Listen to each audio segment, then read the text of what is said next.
どこどここんな夕暮れしっかり握りしめた赤い風船よなぜだかこの手をすりこ抜けた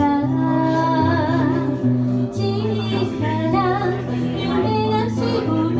どこか遠い空こんな時誰かがほらもうじきあの人が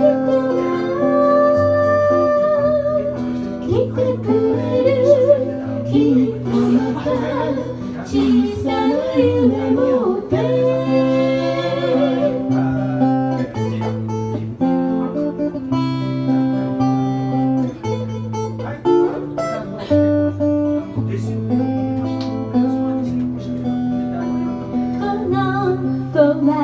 どこどこもう日が暮れる隣の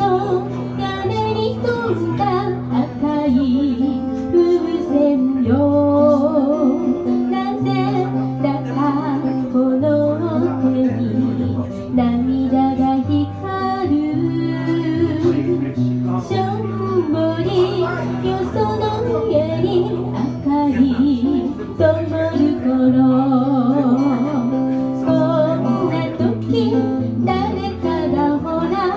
もうじきあの人が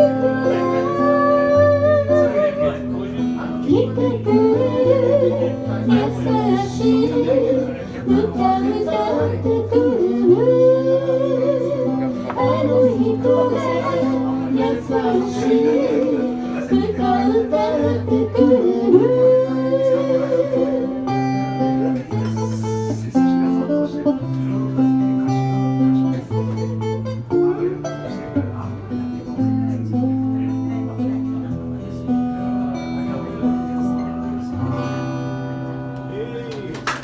ありがとうございました。浅野ゆう子さんの赤い風船を聴いていただきました。